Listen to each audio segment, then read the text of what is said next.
a very happy day to all the viewers watching this show. Ever since WHO declared the theme for this year as depression, I have done away with my usual greeting of good morning and good evening. So a very joyous, jubilant and jolly welcome aboard to the new section of our health and wellness channel, Health Platter over High Tea. When I joined the school 24 years ago, I did not know what would lie ahead of me. But as years passed by, I realized how important the role of a health professional is in the school. And with all the current generation diseases like cancer, diabetes, stroke, cardiovascular diseases, and hypertension being linked to lifestyle, it is very important that we begin this teaching as early as possible. So to discuss this issue today, we have on our panel Dr. Latika Bhalla, who is working as a pediatrician with Sir Gangaram Hospital, uh, Madam Manju Malik, who is a very seasoned principal and has nurtured the school with her dedication, commitment and hard work for almost 29 years. Ms. Nimisha Sharma, a very talented and versatile teacher who impresses everyone with her very creative and unique and out-of-box ideas. So, Dr. Bhalla, what do you have to say about this issue, lifestyle diseases affecting children in general? Basically, whatever we have around us, it affects us. So it is our environment, it is our eating habits, it is the way we live, it is the way we feel everything. It is our spirituality, everything has a role in playing the lifestyle of, or playing the, you can say, everyday life of the person. So once a person at home gets affected by whatever the parents feel, the similar thing is at the school. So if they are being nurtured well at school, so whatever they have it at home, that also can be corrected. So that is why we at Gangaram Hospital also has started, this is what is our school health initiative. Through that we go and meet people and discuss it with the principal, what exactly do they need in their school. So it is not the, it is basically the customized plan we give it to the school rather than giving and talking and just discussing everything over there. Because we want to know what is important to them. So if I go to a government school and if I discuss over there about the obesity, it will not be a relevant thing. So there anemia is more relevant. There what is the behavior of the, what is the, your aggressive behavior of the parents or the children or whatever it is they feel it at home, that becomes more logical and more responsible or more appropriate for them.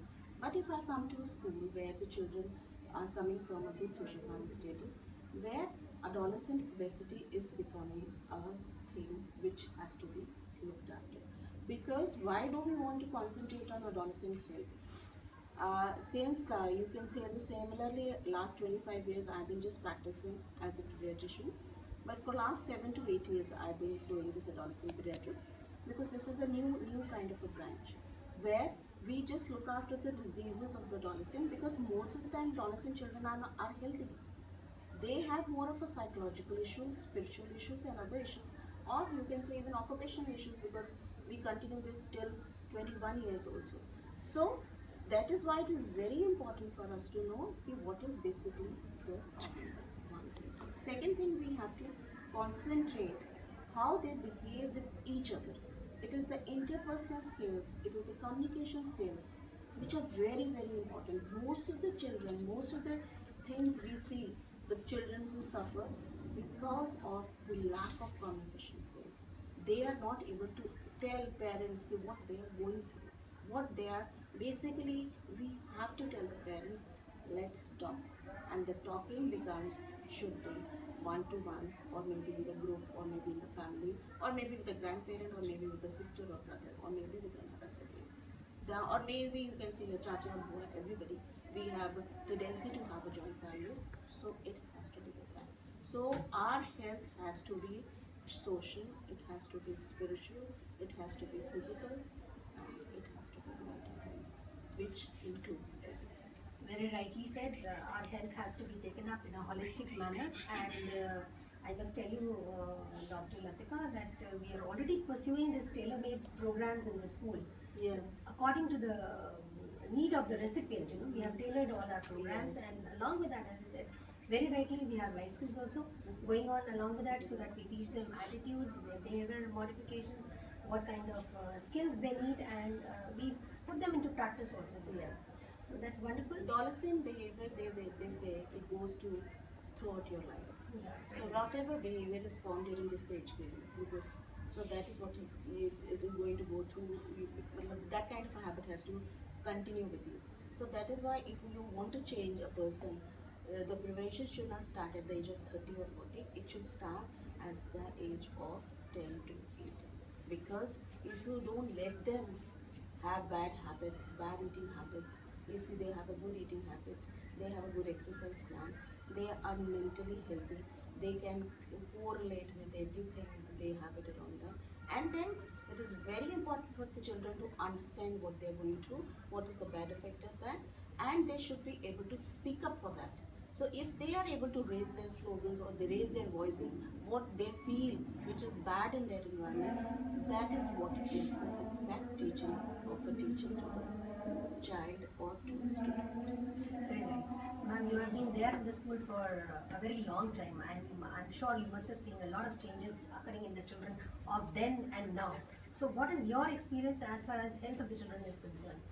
In fact, I see that there's a lot of change in the dietary habits, which is the root cause of all these problems. I remember in my times we used to have proper tiffin food, chapati and vegetable we used to bring, and evening snacks. My mom used to give us roasted chana and laddus made of jaggery and chana dal or roasted wheat. But now I see children when they come, I have seen a lot of change in their dietary habits, like frequent consumption of junk food, soft drinks and fast food and deep fried food. So I generally, this is the general scenario these days. When they come from school, they are parked before the TV or any computer with a bowl full of wafers or some junk food, and which leads to which is not giving them any nutrients, rather makes them lethargic and fatigued. So these low energy levels, due to these low energy levels, they are not able to perform any activity. So their lifestyle is very passive. They are not very active. So like we used to skip, run, cycle. We used to do many things, but they are not doing because nutrients are not there, and they have become lethargic and fatigued. So they are not motivated to do any physical activity. So I think which is leading them to obesity, which is the root cause of all issues, maybe high blood pressure or diabetes or heart problems. So this issue has to be addressed to immediately, otherwise it will lead to serious problems beyond repair. You're very right. We need to put our first step forwards to curb all this, because if this carries on like this, I don't know where this society will reach. So I think Nimisha will be having a lot of good ideas to suggest to us what kind of changes we can make in our teaching, and you have a lot of creative and out of box ideas. What would you suggest to us? What should be done in the school? Yeah, like ma'am has just said about, talked about the tiffin box problems. We have suggested in our diary this year, we have given a suggested menu to the parents which they can send in the tiffin. These are things which are very healthy but still very tasty, because children want tasty food. So what we have suggested is something like one day it is a dhaba dabba. So one day it is a leaf love. Okay, so it is something related to leafy vegetables, something related to green vegetables, something, and snacks also which are healthy and not fried, unfried snacks such as poha and upma and idli. So these are the suggested delicacies we have given in the diary. First of all, that. Secondly, we every day, the class teacher and the subject teachers who interact with the children every day, the teacher is also taking care not only of the physical health of the children, but also of the emotional health of the children and social health of the children. For example, with the children having behavior problems in the classrooms, children are talking to them like counselors, and of course it is being done everywhere. But here what we are doing is we are talking out with the children what their problems are, exactly what they are bringing from home. What is this problem they are bringing from the home? And teachers are like mothers, and they talk to the children about the problems at home. And when they come to know, if there's a broken family or some problem at home with the parents or sibling problems, or maybe in the economic background, the socio-economic background of the children from where they are coming. So these things, we cater to these things in the classroom. And secondly, we have a counselor in the school, we have a special educator, we have a medical officer in you, and so a very team, nice yeah. team and a very efficient team which is taking care of the children. So our children are not unattended. Thirdly, I would say, the major problem that, our children are unhealthy because they are taking junk food. Secondly, there is no outdoor activity. Now, we can see all around us in our society, what is the society giving to our children in terms of outdoor games? Yeah. Nothing. There are no parks. There is no space outside. There is so much traffic, so children cannot play anywhere. And even at school, though we provide a sports period, but we can't give it every day. That's a constraint of the timetable. So our children are not actually going out, and we can of course blame the gadgets who are attracting them, at home. But actually, there is nothing outside, so they have to come back to their shell, and become, nowadays we don't call it couch potatoes. Now they are mouse potatoes, glued to the mouse all the time. So, these are the things. But, still we have to be very hopeful. And with the guidance of Dr. Latika and guidance of the medical officer and ma'am, I'm sure, our children are going to really do a good job, and they will come out with their problems. They'll talk to the teachers, they'll share, and teachers, I'm sure, they are very much equipped to handle these problems, and slowly the change will come. Because if these changes, like you said, are started in the formative years, like ma'am said, adolescent problems, in the formative years only these problems are solved, then we can have a longer time effect. So what basically I wanted to stress upon is by exercising. So it is basically not that every time we have to go out and exercise. So one thing which is very important for the children to know, they have to be generally active. So being generally active, so they can help the mother in the household chores. She can tell them what to do and what not to do. One thing. Second thing, if they want to go and up and down the staircase, that also is a form of exercise. So most of the time, what we see is if children have their lunch and the plate is just left on the table over there, and they go to their rooms. So instead of that, you can tell the child that you have to put the plates back. You have to help the cleaning of the table. You have to help the mother in putting the things back in the kitchen. So whether it is a boy or girl, every person should learn how to look after themselves. Because most of the children are going out, and most of the time they are not able to cook for themselves. So that becomes a major problem with them. So one thing which is very important is generally active, and that has to be in the house. So we can encourage them to skip. We can encourage them to climb stairs and other things. Or you can do you can say a small corridor, they can have some walking or something like that. So what is important is not in a 1 hour of exercise. Small. And 1 hour of exercise in the gym is not important. enough. And that should not be encouraged in adolescent children. So what is most important thing is they have to take a sport. Sport has to be their thing. Why sport is important? Because they have a physical activity in that. They have how to, that's a game point. That's a basically they know how to interact with others. That interaction improves. Then they know what is winning and what is losing, and then that is what is the coping. So what is empathy, what is coping, everything comes in the sport. So that is why I do not encourage children to take any gym activity around this time. It has to be sport activity, it has to be work in the everyday home, or you can the generally active child is much more important than a 1 hour of exercise, which may be for anyone, which may be for anybody at any age. And then second thing, which is the most important thing, because most of the children come to the schools by 7:30 or 8 o'clock in the morning. So the breakfast is the most important thing. They should not be coming to school empty stomach. So till the time they do not have the breakfast, they will not be able to perform in the school, because they have eaten their last meal at 8 or 9 in the evening, and by 8 o'clock in the next day, there are 12 hours. 12 hours. So you do not have the strength to do any activity. How can you perform well? How can you perform well? How can you can say play, or you can say you can learn anything from the teachers because you don't have the strength to do that.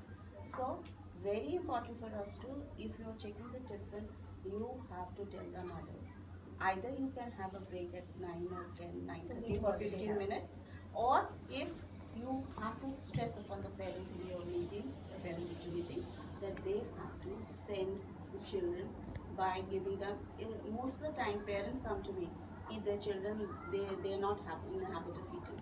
So 5 almonds or 2 walnuts and one, you can say, khajoor or apricot, whatever is locally, what is seasonally available, or any seasonal fruit. That will give them the strength, that will give them the mineral, that will give them the vitamins, and that will give them the antioxidant to walk through at least for 2 hours. Dr. Anshu, she has been taking sessions with the parents. Yeah. So And that is why. generally even the mothers these days, they are in the habit of giving them money. Not only the working mother, even the housewives. They give them money you buy from the canteen. And now that is why we have stopped the canteen wala from making these junk foods. So generally all 5 days he prepares food, proper food, rajma rice, like rajma rice and other things. Yeah. And only one day in a week, Fridays we have that fried food. Yeah. So that they also are That's a happy. Friday. Friday. Treat day or cheat day is Cheat must. day, yeah. So that is why I say you should give them that this is the day you can treat or cheat whatever you do, because if we are making them too involved in all this, they will stop enjoying all these things, and the enjoyment of the child is very important. Till the time the child is not healthy or he is not happy, any eating, anything is not going to benefit her or him. And Dr. Billa, we have started one very good thing. We have 2 breaks in the school. Yeah, that So is one what is called the fruit break. Fruit break. And Second, generally, we have the she first break gives- at 10. Yeah, because most of the children, sometimes you may encourage or you may tell them anytime, but sometimes children have got so used to that habit that they don't eat anything in the morning. So then it is, if they have to, they eat something by 10 also, to at least they still have 3 hours to go, Yes. where they can at least perform well in school. So I think we all would agree that lifestyle diseases is becoming fast emerging as a #1 killer globally, and even faster than infectious diseases and hereditary ones. So what we all need to do is we need to modify in tandem with each other. We have to work together as a team. We have to bring this change in the children, ask them to modify their unhealthy practices, their behavior and habits, so that we are able to prevent lifestyle diseases. And let us not let these lifestyle diseases control us, rather we control them. Thank you and happy watching.